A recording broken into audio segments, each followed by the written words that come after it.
Eu sou Daniel Costa. Não, muito Felipe Neto isso. Jesus. Olá, eu sou Daniel Costa. Essa é a Psiquiatria Descomplicada.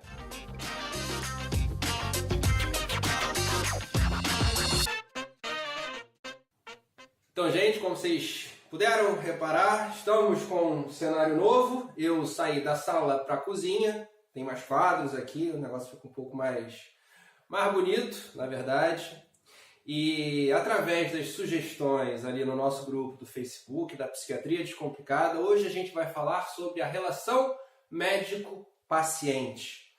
Eu não vou ser técnico na relação, na verdade eu vou fazer um relato sobre como eu me comporto em consultório e de que forma que eu crio uma relação com o paciente ou a paciente.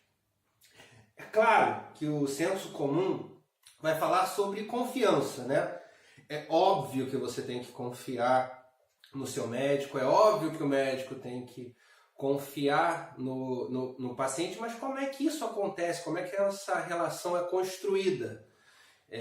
Eu, na época da faculdade, eu aprendi desde cedo que regra básica para qualquer médico, ainda mais na psiquiatria, é saber escutar. É ouvir o paciente, é ter acessibilidade. Eu, na época da faculdade, quando estava estagiando numa unidade de família, né, naqueles postinhos de saúde, eu tomava muito esporro dos meus preceptores, dos médicos que ficavam responsáveis por mim, porque eu demorava muito com os pacientes. Eventualmente, na maioria dos casos, eram aqueles pacientes mais idosos que muitas vezes ficam sozinhos ou sozinhas em casa e uma das únicas oportunidades que eles tinham para conversar com alguém era quando iam no médico. Então, às vezes eu ficava 40, 50 minutos com o paciente e, na verdade, desse tempo, às vezes só 10 eram de uma consulta especificamente e o resto era ouvir o paciente, era dar atenção ao paciente, enxergá-lo como um ser humano e não apenas como ali um paciente, alguém que você tenha que simplesmente identificar uma doença ou tratar. Então, a primeira premissa de qualquer médico é saber escutar, estar disponível para isso. É assim que você começa a construir essa relação, estando disponível, tanto no consultório quanto fora dele. Hoje, com a tecnologia, a gente consegue facilmente encontrar o médico e tirar algumas dúvidas. É óbvio que há que se estabelecer um limite entre fazer uma consulta ou pelo telefone, ou por mensagem, mas você tem que estar sempre disponível para qualquer dúvida que exista em relação ao tratamento, e isso nos leva ao segundo passo de uma boa relação entre médico e paciente, que é informação. Não adianta nada o médico ser o melhor médico do mundo, ter a maior capacidade técnica, o maior conhecimento, se ele não conseguir passar para a pessoa, para o paciente ou para a paciente, o que ele está fazendo e o porquê que ele está fazendo aquilo. Eu acho que é fundamental, dentro de uma consulta, você explicar tanto de que forma que você chegou ao diagnóstico e qual a maneira que você vai tratar aquilo, né? Eu acho que desde sempre tentei descomplicar as informações para os meus pacientes. Então a informação é uma bênção. A gente tem aí um ditado antigo de que a ignorância é uma bênção. Não, a informação é uma bênção. É através da informação que o paciente vai se sentir seguro. Tipo, eu tenho isso por conta disso, disso e disso, e ele me explicou que de acordo com essas informações ele vai fazer isso, isso, isso e isso, e esse tratamento vai agir de tal forma, e com isso a gente sabe o tempo estimado para esperar uma resposta, o que avaliar dentro de uma resposta e de que maneira que isso tem que ser feito. Então, é saber ouvir o paciente, é informar o paciente e você conseguir se moldar ao perfil do paciente. Existem pacientes que são eventualmente um pouco mais quietinhos, outros que são mais faladores, outros que são mais irritados.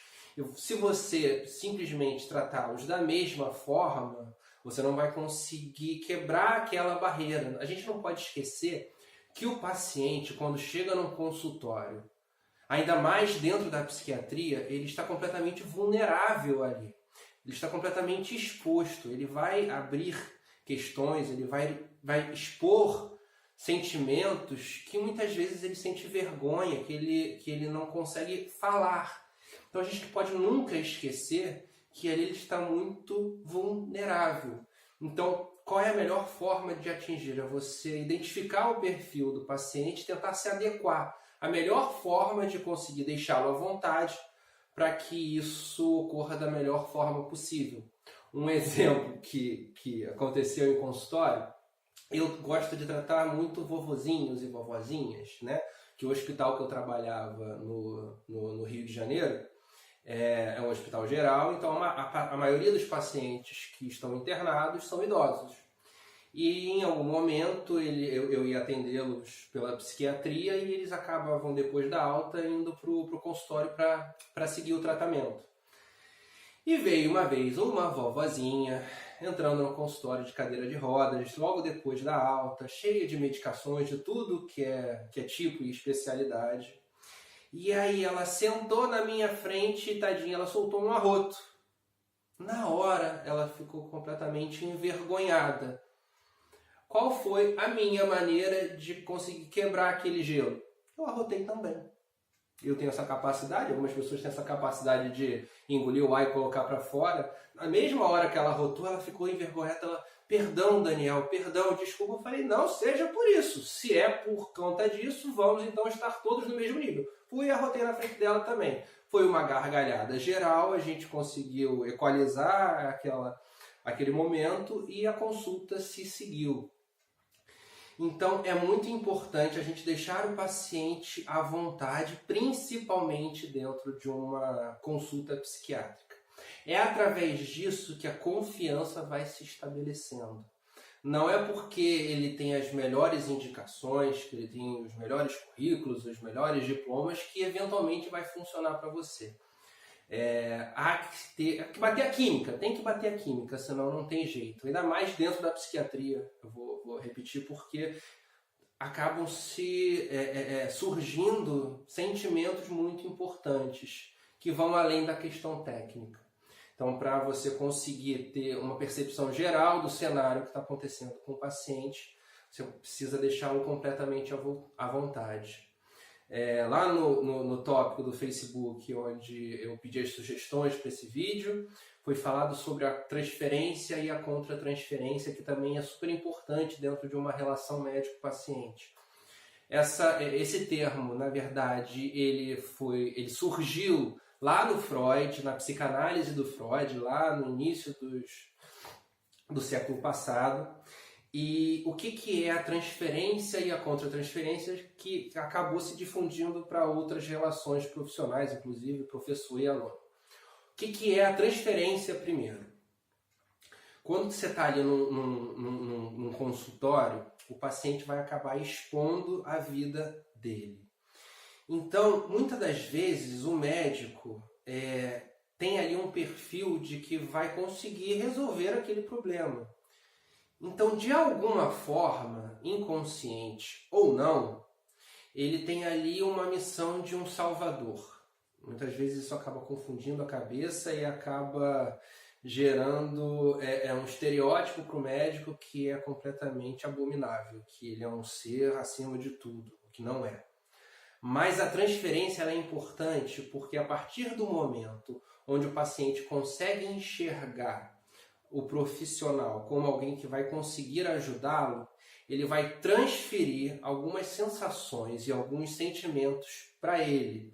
Às vezes bons e às vezes ruins. Dentro da psicanálise a gente tem pacientes que se apaixonam pelo terapeuta ou que às vezes sentem raiva do terapeuta porque, por exemplo, imagina que você tem algum sentimento que está ali no inconsciente, que você não tem noção de que ele existe, e durante a consulta o médico ou o psicanalista consegue fazer aquilo surgir de alguma forma.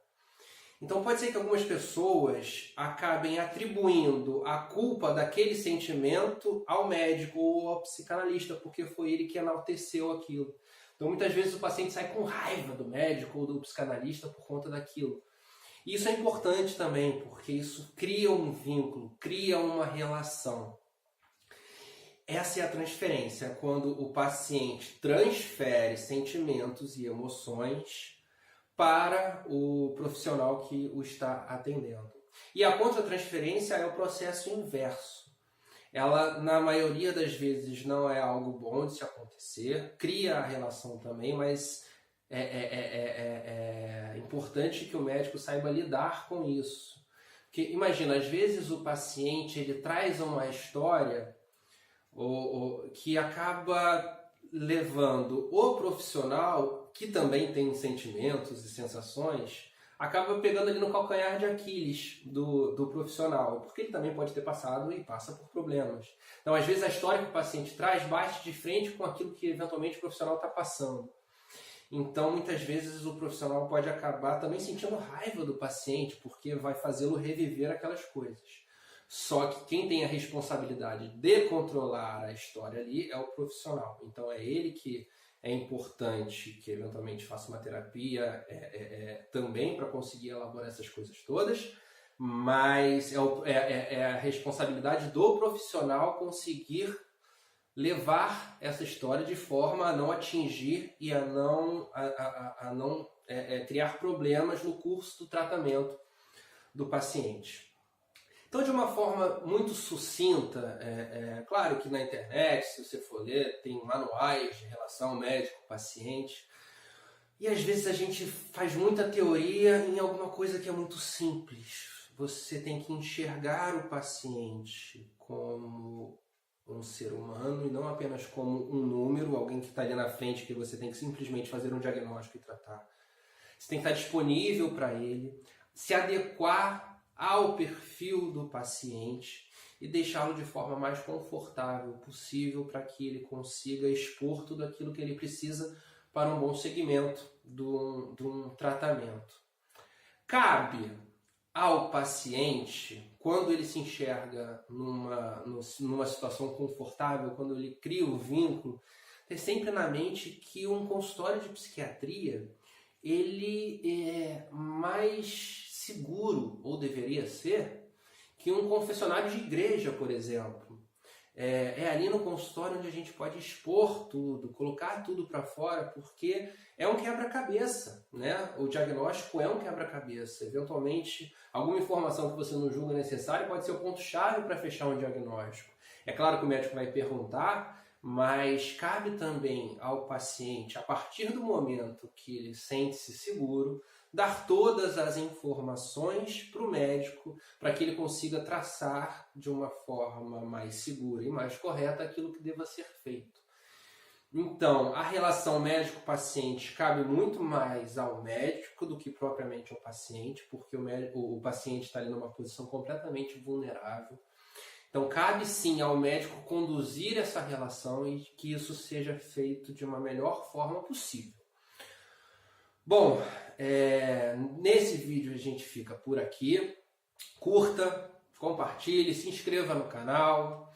Gostaria muito que vocês comentassem tanto no Facebook quanto no YouTube eventuais dúvidas que tenham ficado. E até a próxima!